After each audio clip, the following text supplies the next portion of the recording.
someone from the public hear me?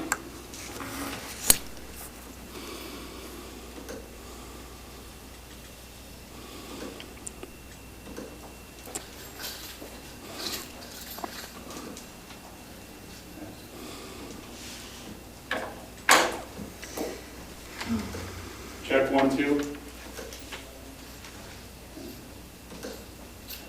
Can someone from the public hear me? Please verify.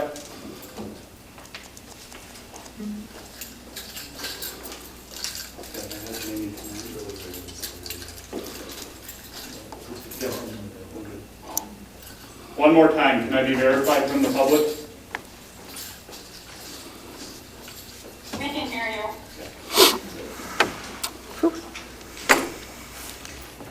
We ready then? All right. We are.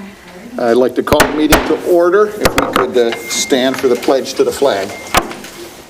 I pledge allegiance to the flag of the United States of America and to the republic for which it stands, one nation, under God, indivisible, with liberty and justice for all. We have the adoption of the agenda, and consent agenda is the order of business with identification of items to be taken off for discussion or separate action. Do we have a motion to adopt the agenda and consent agenda? So moved. Second. We have a motion and a second. All in favor say yes. Yes. Opposed, same.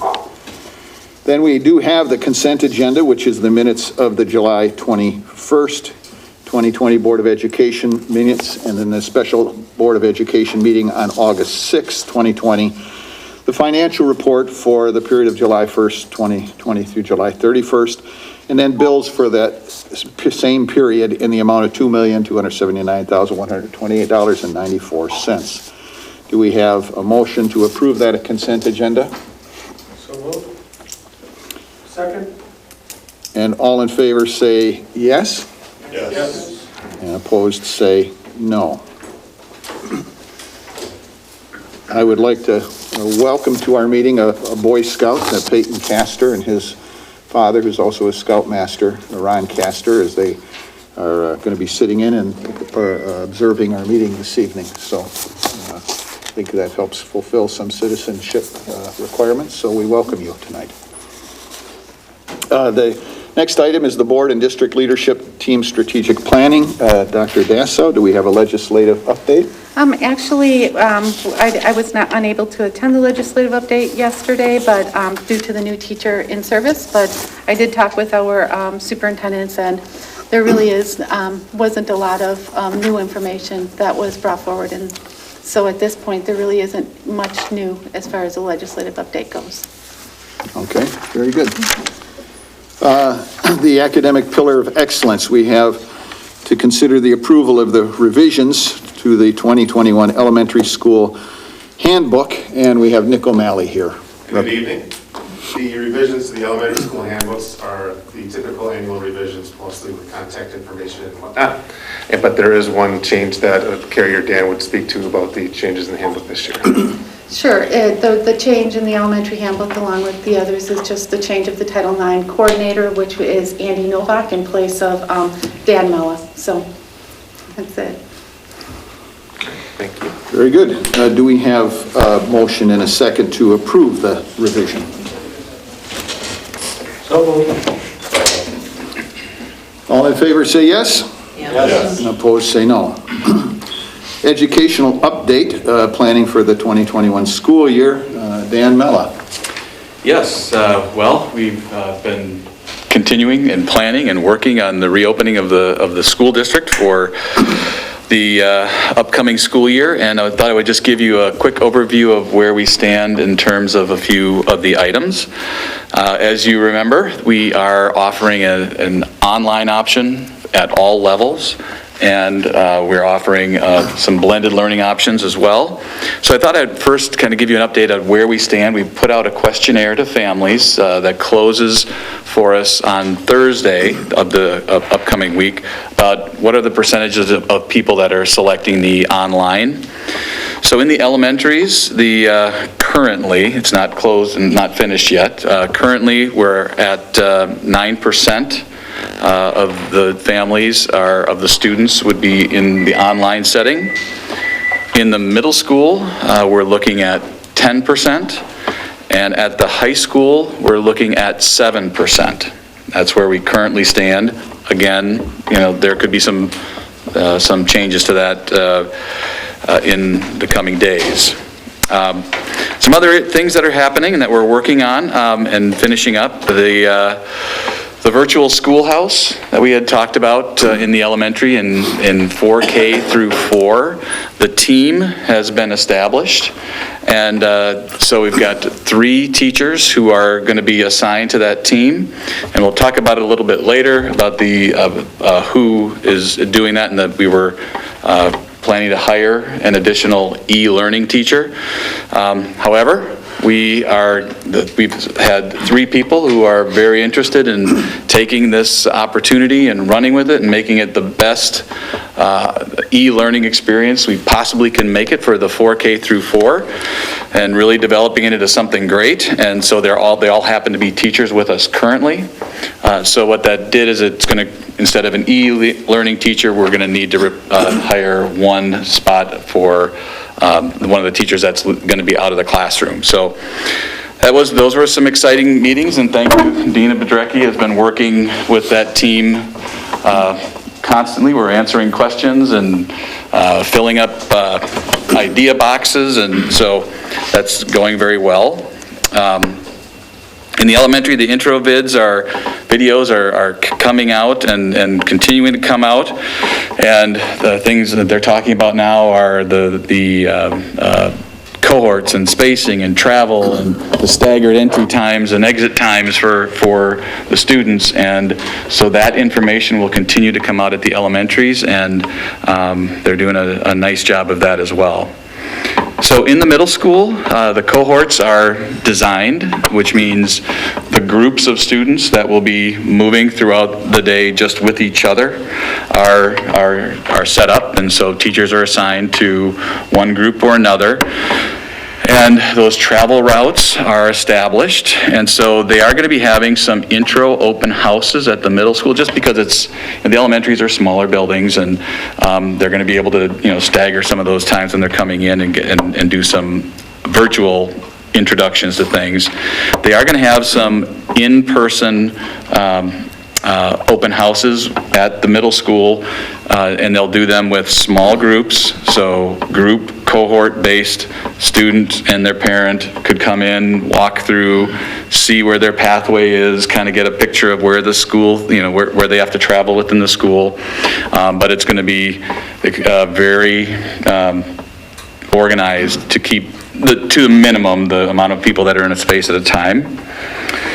And then their station rotation options are prepared. They know if they have they've changed the schedule a little bit for the station rotations, where some of the fine arts teachers will be available to work with groups of students in order to separate and make the cohorts and the groupings smaller. And so those things are all being established and pretty well ready to go. At the high school, the A-B groupings are established. So who's an A, who's a B? And there's, of course, families are staying together. Split families with maybe different last names will be in the same cohorts and those types of things. And so for some of those, there's a little bit of difference in the amount of people in each cohort, of course, because you don't have a perfect split, but the smaller one will get a little bit of the overflow, and I think that's the B grouping. We'll get some of the overflow of if students need to pair up with their, a sibling and maybe with a different last name and those types of things, so we're not separating out those families. There will be a virtual freshman orientation. I know that the videos that are coming home, I have a freshman coming in, and he watched the video and with my wife from Joe and Andy. I think Joe is here. Yep. And so they thought that was very well done, and they just sent an unsolicited comment, so I passed it on to them and said, very well done, answered all of the questions that she had, and my freshman incoming son said, oh, he seems like a fun guy. So that was a good first impression, I thought. So then travel patterns and the staggering of releases for busing and all of that will be, as the kids come in, remember they're coming in at the high school, they're starting freshmen in that first 3-day week. Freshmen will be the first day, sophomores the second day, then juniors and seniors that last day. So those freshmen and sophomores will get a total overview of the patterns to, well, they all will, the patterns to walk and which directions and which stairways to the cafeterias. And they're doing this in all the buildings, but sometimes high school is a little bit more complex, and it does have the most travel because we're keeping all of our electives, and so those things are continuing to happen, and the travel patterns need to be established for that. And so some of the things that we're currently still working on are not really working on. Athletics and activities are actually the low-risk activities began this Monday. So things like cross-country and swimming. Tennis got underway. The WIAA put out a calendar as of last week, Friday, that indicates the timelines, and it bumped everybody a little bit. And just so for the audience and the board's understanding, many of the schedules throughout the course of the year, because of the timelines of things, will be abbreviated, and what is trying to be established is in most cases there won't be a playoff series that leads to state, like there always has been in the past.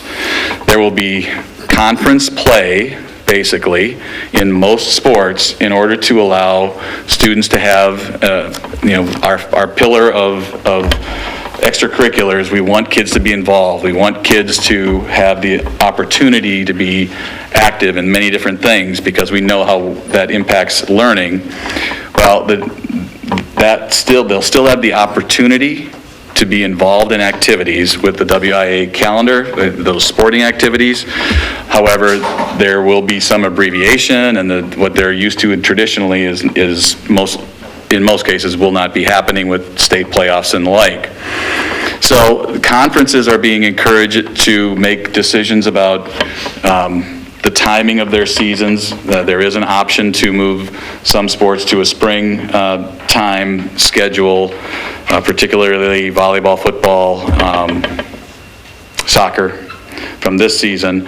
However, they're recommending that be a conference decision, because if you splinter off in onesies or twosies and you go to, let's say you move to sport or sports to the spring, you won't have neighboring people to play if your conference all stayed in the other time slot.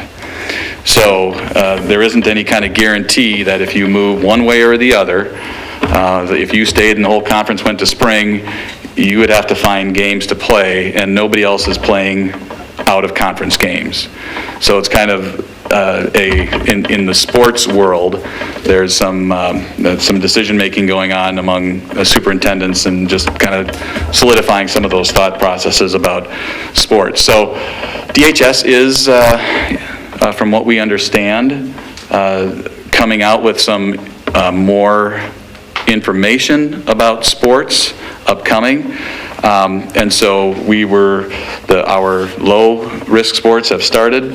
The higher, more contact kind of sports would be starting on the 7th of September, unless there would be some prohibition of that through the DHS, whatever the DHS puts out. So ultimately, that's kind of the pathway that we're on, and just wanted to let everybody know about that. And you can have some questions and things too with all of this as well. And because of what's happening at the high school, people are registering and paying their fees. Some of those fees are potentially needing to be halved. Our activity fee, because if we have, your some of those fees support extracurriculars, and if there's a impact to extracurriculars and those kinds of things, the fee might be needing to be reduced by half, along with things like parking. So there's that's some of the information that we're trying to wrestle with right now, and if we, for sure, with the AB schedule, people that have registered and they have paid the parking fee for the whole year, for sure, those people will be getting half of their money back as soon as we establish, as soon as we get that back to them. That would be a refund that's coming. What else have I missed, Carrie? Anything popping into your mind? Oh. With the activities fees, you were going to wait till September to see actually what we have, because actually, I guess you just need to be very clear that even though the practices have started, no decisions have been made going forward right now with the with activities. We were waiting for the DHS guidelines to come out to go forward. Well, we're currently moving forward. If there were some guidelines that were to come out to be to prohibit something, I think we would need to revisit that. We are revisiting, I believe, so. I mean, well, we're going to get back together and have a conversation, yes. Right. Yes. Or you are, yeah. One thing that one other note I have on here is that the symptom checks and the protocols for symptom checks and all the protocols for the students who might be exposed, or all the different scenarios that are out there for safety and mitigation of the virus, and if it happens in school, those are being established, and we have currently, just as an example, not an example, the current plan for the symptom checks is that there will be a skyward message that comes home, an email every day to parents, and the parents will be able to check off that know this, know that, kid, the student is good, they can come to school. That information goes directly to the nurses at the individual schools, and if there is an issue or an inability or somebody missed it that morning or something, we will follow up right away in the morning with that. And remember, in 4K through 4, the students will also their temperatures will be checked. In 5 through 12, the temperature checks will be completed at home. So those processes are well underway, and continued messaging will be coming from principals and our nursing staff. Ann Nelson did one a week ago, and she'll be coming out with another one with some more of the details about that, and a little tutorial for parents about here's how you do it, here's how you check it, and off you go. So we're moving, and we're excited to see the kids' smiling faces through masks when they arrive. Questions? Comments?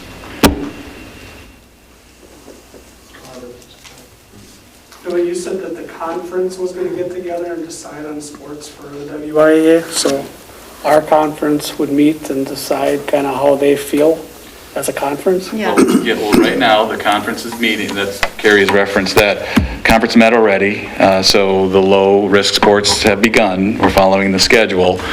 We're going to meet again to find, if in fact there is a DHS recommendation that is prohibitive, that will be part of what the discussion is about. Mm-hmm. And they're also watching to see how the low-risk sports are, how they are going and stuff. So there's going to be another meeting prior to making that final decision with the high-risk sports and the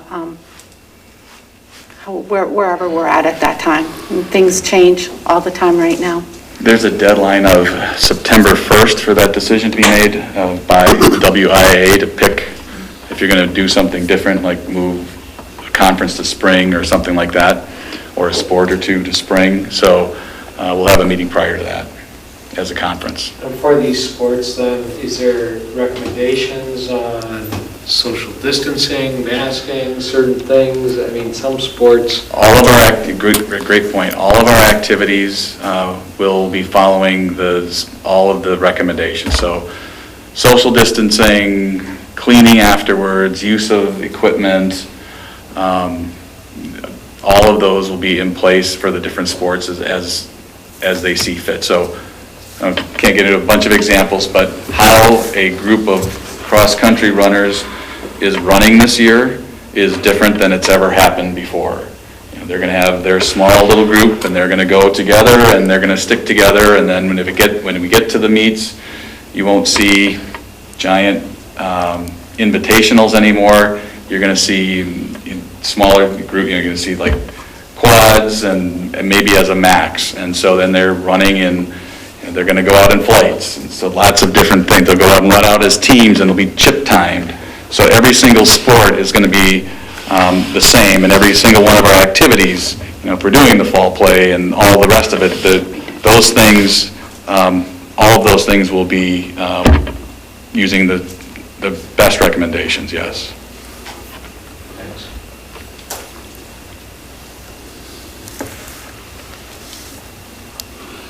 Very good. Well, it's good to see that there's a detailed plan, very clear plan, and some of the details, I think, are yet to unfold once you get back all the replies from the parents, but I'm thankful that you guys have put in a lot of work, and that there is a very clear plan on how to proceed. Yeah, and I know the high school sent out a very 4-page detailed plan today, and middle school and elementary school, I think they're sending something out tomorrow, very, very detailed. So that should also help, along with all of the videos that everyone has been doing, so. Do the videos reside in a place that you can go back and reference, or do we have a YouTube page or something? We could send them out. They're saving them on the webpage, correct? Oh. That's a good question. I believe Jamie is, but we can. Yeah, we'll have to double check that. Yeah, I just think, for reference, person can go back and look at. Yeah, But they're on YouTube, they never disappear. that's right. The internet is forever. So be careful what you put out there.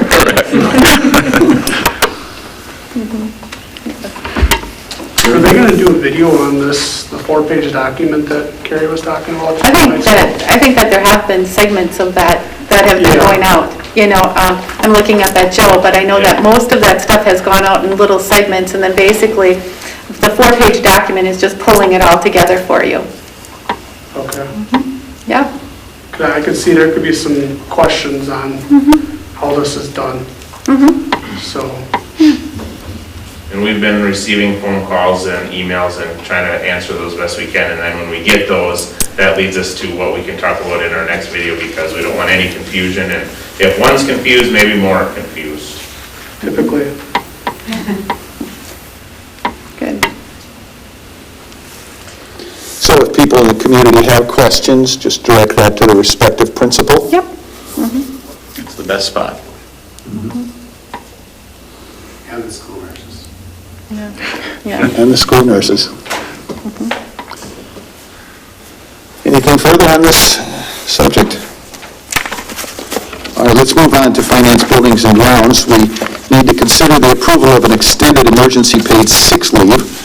Dr. Dasso and Dan Miller, would you lead us through that one? Sure. This is just we discussed this at our committee of the whole meeting, and this is the extended leave that would be offered to employees following their 80 hours of emergency paid sick leave if they have a quarantine due to workplace exposure. So that's really what it is. So we discussed it earlier, but it would go in the employee protocols that were sent out. So. Very good. So this is in the event that they have to be out of the classroom, out of their work because of exposure to COVID. Correct. Very good. Do we have a motion and a second to approve the emergency sick leave, paid sick leave? I move we approve the extended emergency paid sick leave. Second. We have a motion and a second. Any comments, questions? Darn. I'm sorry. All in favor, say yes. Yes. Opposed, say no. The next item is the approval of additional resources for Plymouth School District reopening plan. I'm sorry, I meant to put this on your table when he spoke today, but, I can do that, Gary. You don't have to do that. well, thank you, sir. Okay, all right. You can give one to Sarah, too. I promised her one.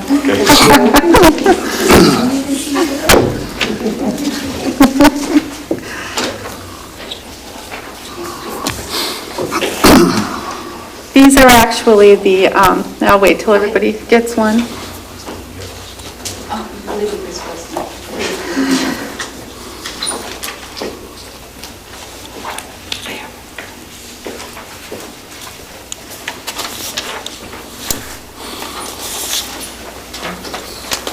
There you go. Thank you, Dan.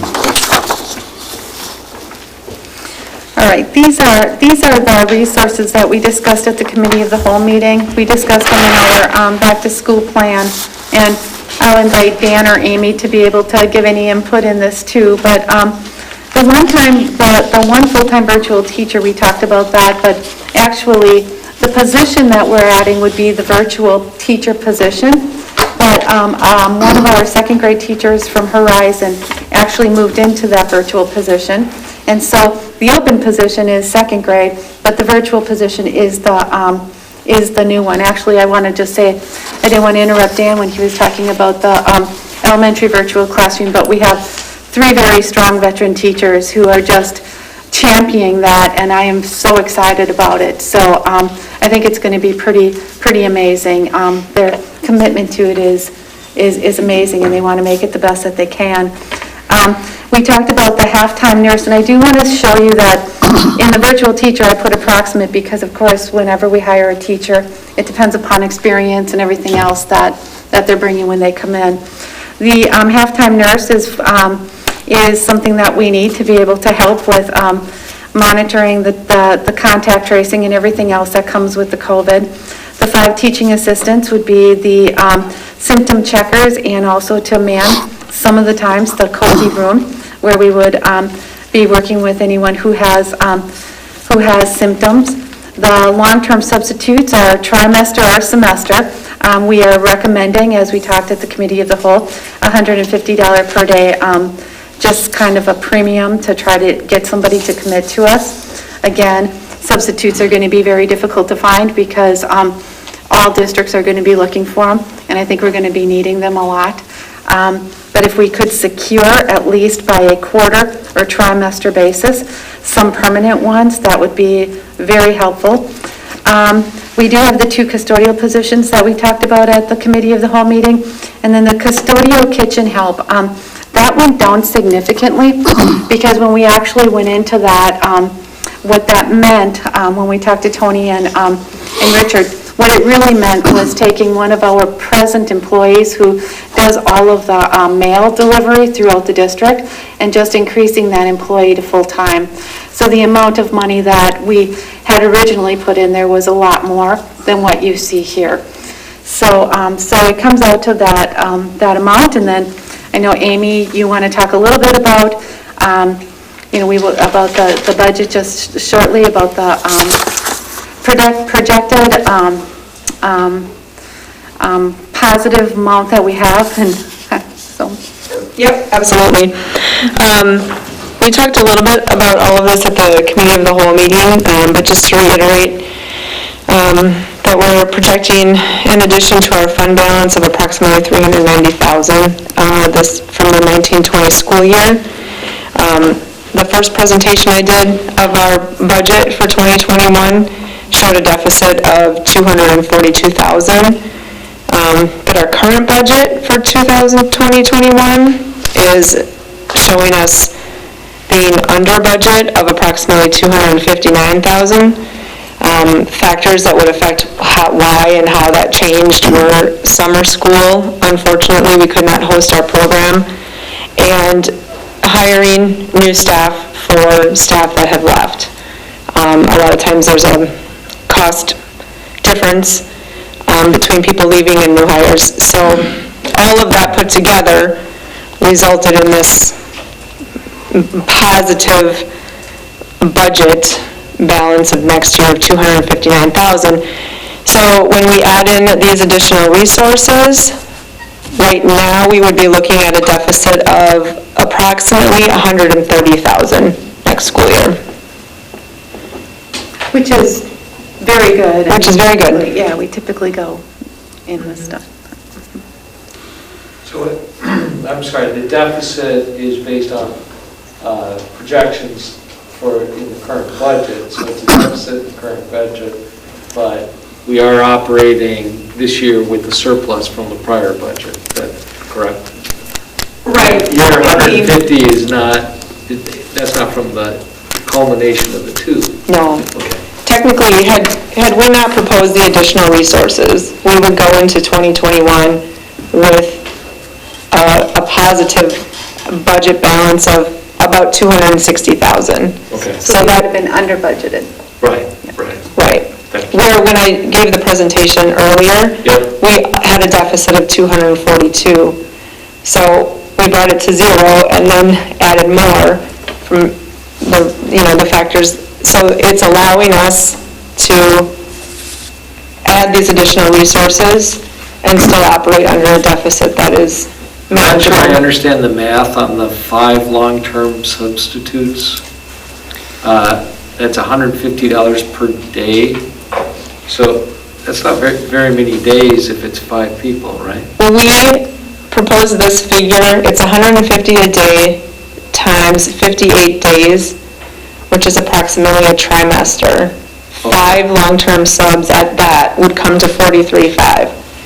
And then the following trimester, we could potentially have another 43.5 and then another 43.5. So But we don't know. We don't know. So Okay. from a budgeting standpoint, for the year, right, that number is basically 3 times. It would be 3 times, right.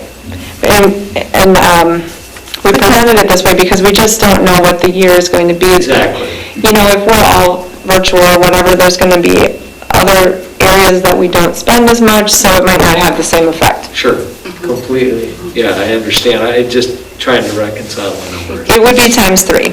Okay, great. Thank you.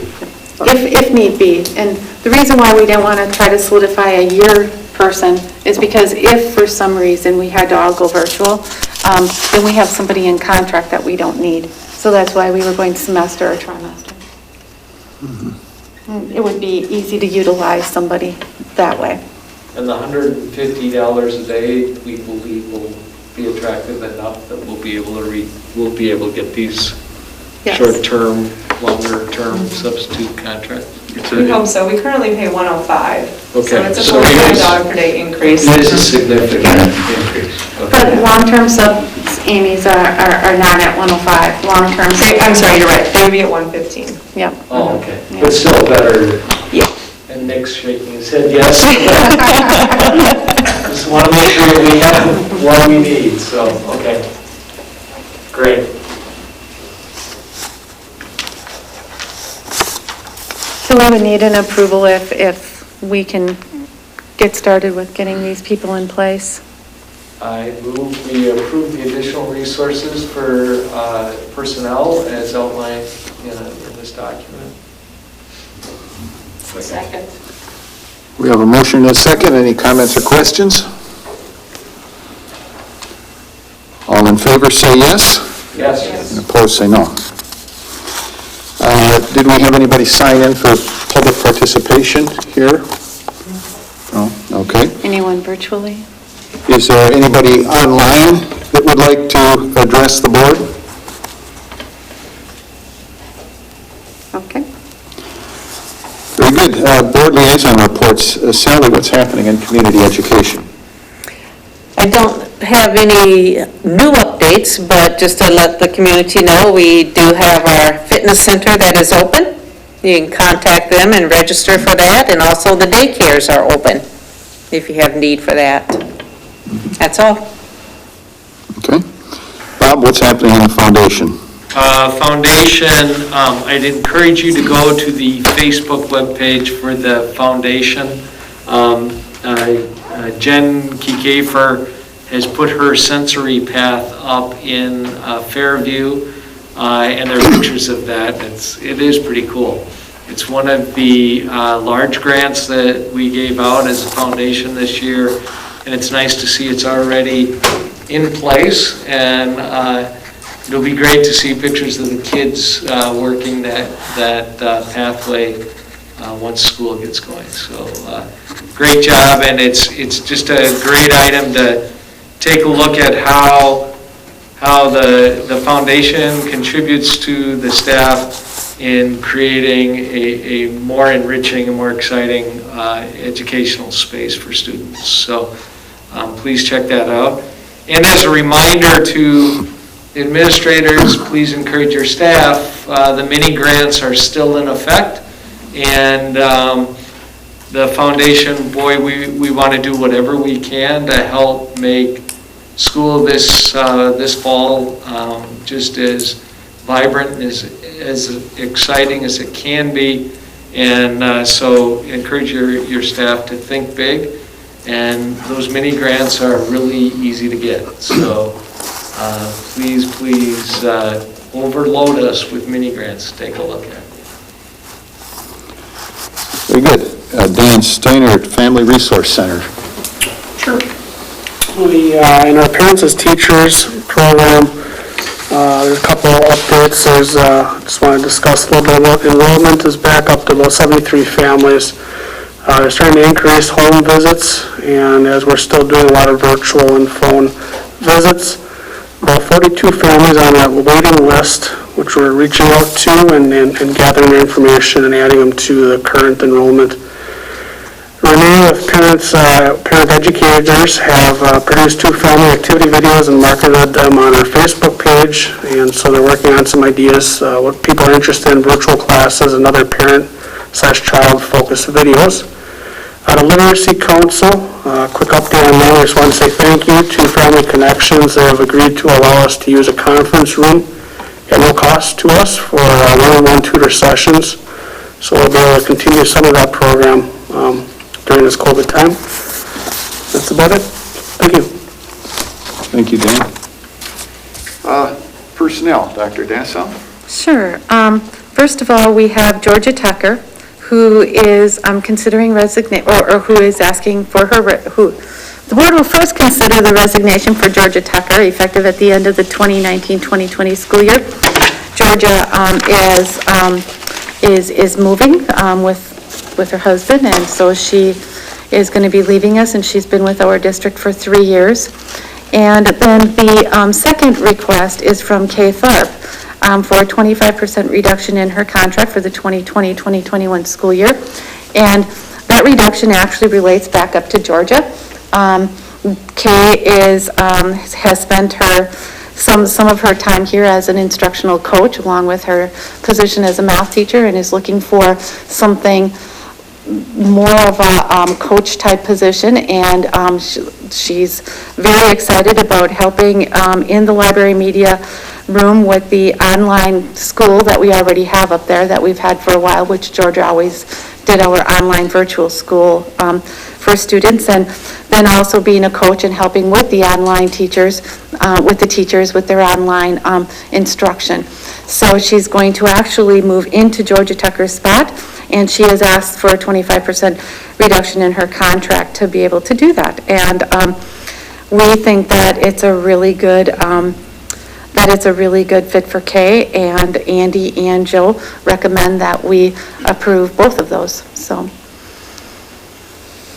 that is the resignations or retirements. Should we take action on those? Do we have a motion and a second to approve the resignation and contract reduction? So moved. Second. All in favor say yes. Yes. Opposed say no. Okay, then we have a few more. First of all, the board will consider approval of a 100% contract for Allison Anse to be the 8th grade teacher at Riverview Middle School for the 2020-2021 school year. Allison received her bachelor's degree from Concordia University, and this will be her first year of teaching. The board will also consider the approval of a 100% contract for Courtney Camarillo to be special education teacher at Riverview Middle School for the 2020-21 school year. Courtney received her bachelor's degree from Lakeland University, and this will be Courtney's first year of teaching. The board will also consider approval of a 100% contract for Kristen Bright to be a speech and language pathologist for the 2020-2021 school year. Kristen received her bachelor's degree from Northern Michigan and her master's from the University of New Mexico. And then the next approval, I think I'm gonna have you do those, and then I'll let Dan suggest the next approval. So C through E, I would ask that you approve. So do we have a motion for the 3 hires? I just want to clarify, Courtney Camarillo is going to be a special education teacher at the high school. Oh, okay. All right. Very good. Do we have a motion and a second to approve these 3 hires? I move that we approve C through E. And welcome them aboard. Do we have a second? All in favor say yes. Yes. Opposed say no. Dan, Mel, do And you? the next one is very excited to ask that the board consider the 100% contract for Dina Bedrecki to be the Assistant Superintendent for Curriculum Instruction for the Plymouth School District for 2020-21 and beyond. She is highly qualified and has worked in our district and is from Plymouth originally, and has built great relationships and has a wealth and breadth of knowledge that I feel is, without question, above anybody else that I personally know related to some of the, especially the online resource world and all of that. So she's super highly qualified, so I would recommend that you take that action. Do we have a motion to approve the 100% contract for Dina Budrecki? So moved. Second. We have a motion and a second. All in favor say yes. Yes. Opposed say no. Congratulations, Dina. We're very excited. My son had the privilege of being in your very first class that you taught at Horizon School 24 years ago, and he's doing fine in life, so he's did a good job. 24. Wow. Don't you feel young? Thank you. Yes, you take that. The next one is the board will consider the retirement of Dr. Carrie Dassow, Superintendent of the Plymouth School District, to be in effect on October 9th, 2020. Dr. Dassow has been with our district for 35 years. And this is a change because Mr. Mella and Mrs. Bedrecki are ready to go, and I will be around to mentor, coach, and help transition, but it's time for you guys to get going, and I won't have an office anymore, so we'll be good. So. Speaks to the deep bench that we've said a number of times in the recent months that you've developed here, so Yeah. thank you. Do we have a motion and a second? So moved. Second. All in favor, say yes. Yes. Yes. Very good. The last one. Go ahead. Then we have a 100% contract for Dan Mella to be the superintendent for the Plymouth School District, effective on September 1st, 2020. He's been with our district for 17 years, began as our high school principal and became our director of curriculum instruction about 8 years ago. And we're very excited that we've taken some action last meeting, and this is just moving up the date since he's got the person hired to take his position. So we are very excited about this. Do we have a motion and a second to approve the contract for Dan Mella effective September 1st? So moved. Second. All in favor, say yes. Yes. Very good. And our support staff update, Dr. Dassow. Yep, Gail Holston has resigned as a special education aide at Horizon Elementary School. Gail has been with the district for 1 year. Maria Aslos has resigned as a special education aide at Parkview Elementary School. Maria has been with the district for 1 year. Jessica Clark has resigned as a special education aide at Fairview Elementary School. Jessica has been with the district for 1 year. Jordan Rapalji has resigned as a special education aide at Fairview Elementary School, and Jordan has been with the district for 1 year. And we don't need to take action on those. No. Those are just updates for us. There's nothing from the consent agenda for the president's report. As we recognize, this is Dr. Dassau's final, unless we have an emergency meeting, which we hopefully don't need to do that. This will be her final meeting with us. And one of the primary 5 responsibilities of a school board is relationships, and that relationship is primarily with the district superintendent. And but it's relationships throughout, but primarily there. And the way it works is we, as a board, hire the superintendent to be the CEO of the school district, and then run the district. And Dr. Dassau served that for the last 8 years, has done an incredible job. Our position as a board is to try to keep ourselves at that 5,000 or 10,000 foot level, and kind of do our 5 areas of responsibility, and allow them to do what they're well at. And Dr. Dassau, it has been a privilege to work alongside you, and you have gone above and beyond in trying to keep us informed of things, and the working relationship has been a privilege and a pleasure.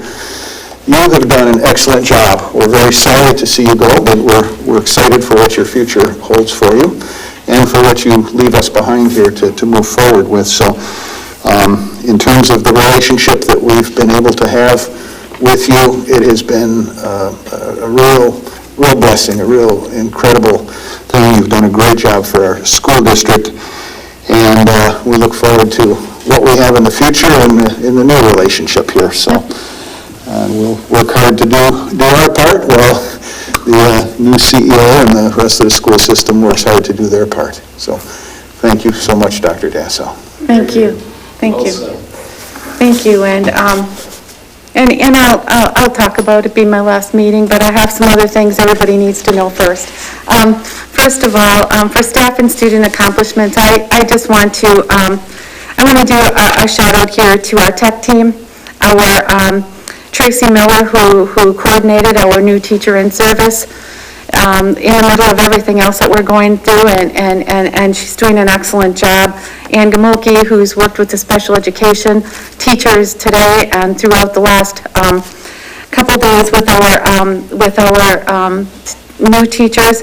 The mentors who are showing up to help our new teachers, because they started yesterday, and the mentors are here guiding them and helping them. And I just walked around and thought to myself how great this is.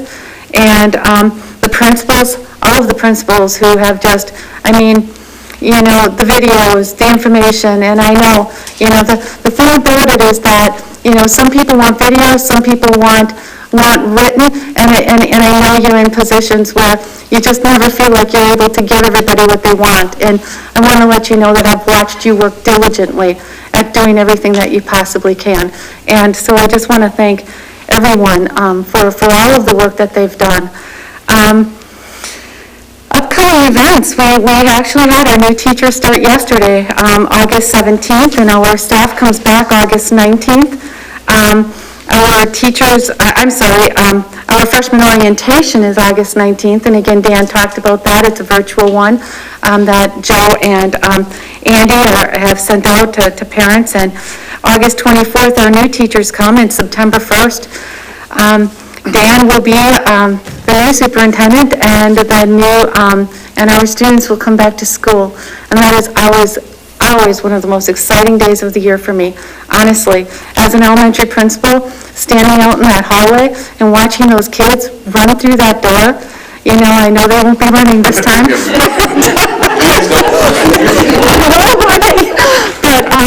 But the excitement, the joy that you see on the face of those kids when they get to come into the school and get excited for a whole year of learning. And there's nothing as great as that. So hopefully we'll get to that in September 1st. And this is my last board meeting, and I'm very excited to see Mr. Mello and Mrs. Bodracki take over the helm and continue to lead this excellent district. I am grateful also to be able to get to my family and everything sooner. This is great. It's all worked out well, and I want to thank everyone, the staff, the community for everything. As I've always said, this community is a great community to be an educator in because it supports education so much. And I just thank the community for that and know that we want to serve you well because of the fact that you support us as well as you do. And so thank you for everything. It is so easy to be proud to be part of this district because of this community. And I also, these last months were very hard times for everyone.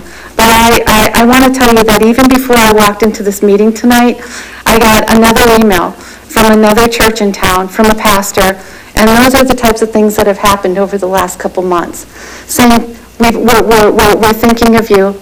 And there are people we don't even know in our community who have reached out and sent emails and said, our prayers for you, our thoughts are for you, whatever it might be.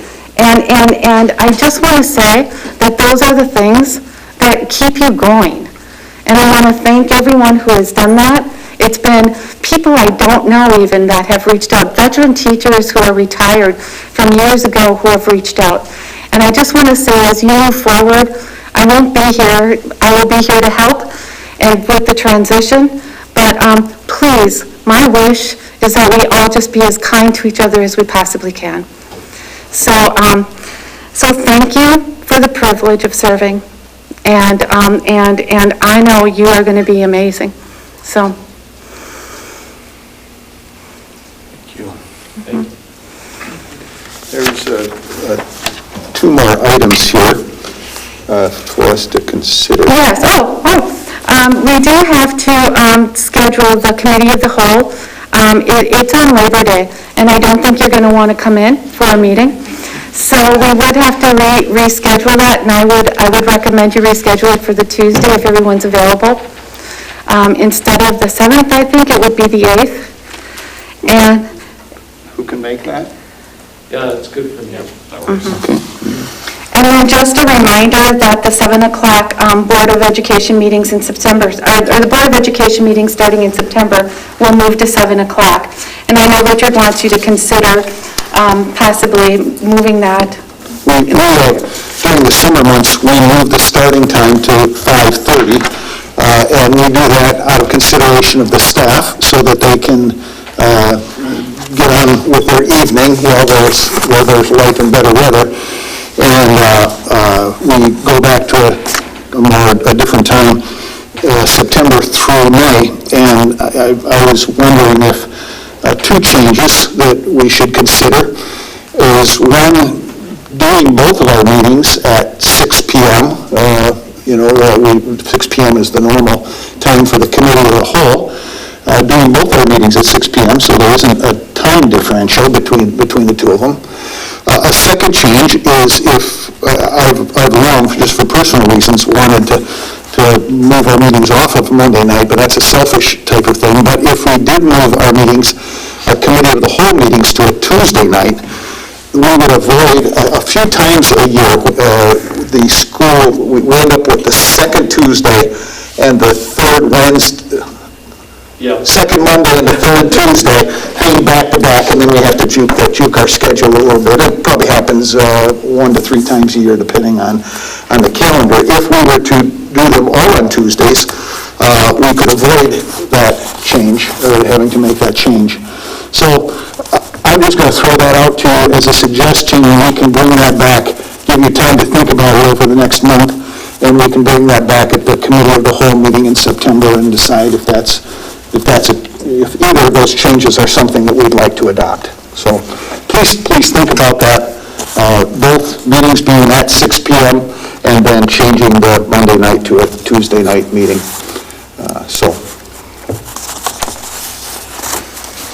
I believe that completes our agenda. So I would like to, once again, with great appreciation to our superintendent on this final one, ask if we have a motion to adjourn. So moved. Second. All in favor, say yes. Yes.